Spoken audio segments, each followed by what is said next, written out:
collectors, and I'll be introducing the next group to be inducted. But first of all, let me apologize to the Ramblers. We only had enough money to buy one comic team. You're stuck with me. That's them, here I go. But we do have a great bunch of people in our Hall of Fame. And as you go out the door, you can see all the different bios. And we're going to add 2 more bios today. In 1961, Eddie and Tommy Terrell decided to form a band.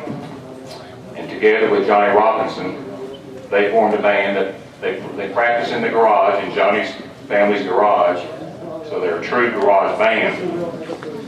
His daddy had a Rambler automobile. Thus they called themselves the Ramblers. They played for a while and soon found out that they needed another guitar player. So they added Veenschoten, and he, along with the other boys, started playing all around town. Later on, we had one that would go off to school on a scholarship, another would go somewhere else, but they would still play together. But they added another member, Chris Convey, and he then was part of the Ramblers. In '62, they were working regular, and they recorded their first record, Stop That Twisting and 100 Miles Away. This was done at, as they said a minute ago, Boutwell Studios. Ed is also a member of our Hall of Fame. Well deserved. They played, the record 100 Miles Away was played by Duke Rumore on the radio, made the top 50 list on WYDE. The band would play at Duke's of Dixieland, mini sock hops, National Guard Amory. They were all over the place. Later that year, they added Chip Sanders as piano player. So this band became known as the band you had to have. It became a party band. We played again all over this area at sororities, fraternities, sock hops, wherever they could find a place. In '65, Tommy, Chip, and Chris were at the University of Alabama. Van was at Samford, and Johnny was at Montevallo. Then they recorded their second record, Come Back, and Whole Lot of Woman. This again was done at Boutwell Studios.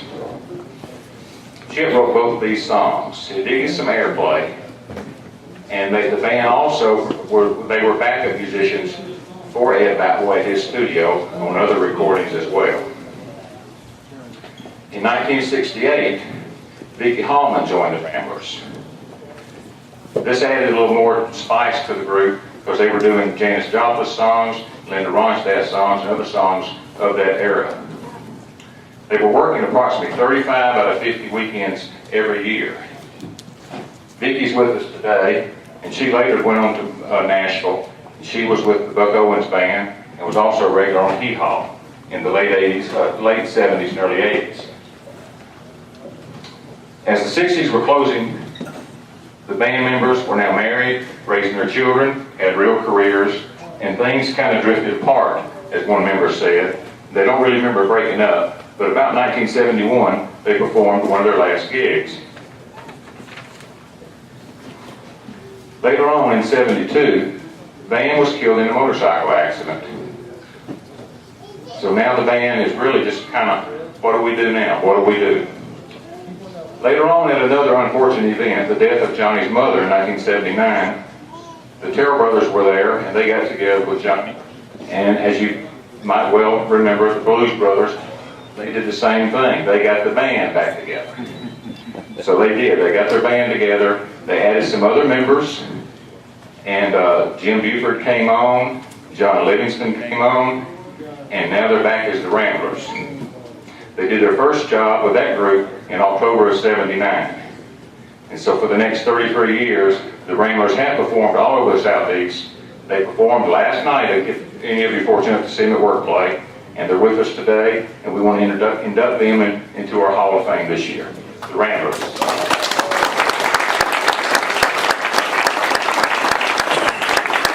Thank you, very much. The Ramblers just wanted to say thank you for this honor. It's a great honor for us, and the band's been together about 50 years, so this is a great topping off of that 50 years to be inducted to your Hall of Fame. Chip has a little note he wants to read.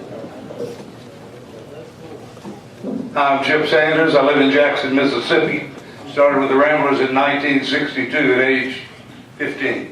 I got an interesting text yesterday from somebody that a lot of you will remember if you followed Birmingham radio in the 60s and the 70s. I'm going to see if I can pull it up and read it to you because I think you'll like it as much as we did. Chip, please give my regards to all the Ramblers, especially the members from the 60s. I remember their energy, professionalism, and dedication to excellence that the group always displayed. Ramblers equaled TIGHT. As a DJ whose reputation could either have been enhanced or broken by a band's behavior and language during a promotion, I never had to worry about the Magic City's premier band, pun intended. Congratulations, Ramblers. Wish I could be there to celebrate. Thanks for the memories, Dave Roddy, WSGN. And thank you all. I just want to thank, of course, we missed Van Veenschoten, but Martin, his son, came all the way from California to be with us to play last night and be with this presentation today.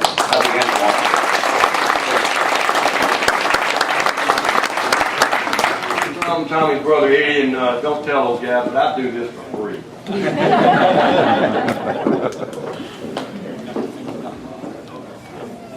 Thank you. All right, thank you. Congratulations to Bunky and the Ramblers, and we want to thank all y'all for being here. And while I have the mic, let me thank the dealers for being here. We have our largest show ever. We have 97 tables. We go all the way to the back this year. Without the dealers, there would not be a show. Without the customers coming in, we need y'all here too. So thank you. It's been another great year for the Birmingham Record Collectors. The group will be hanging around for a while, so we want to welcome them and thank you a lot.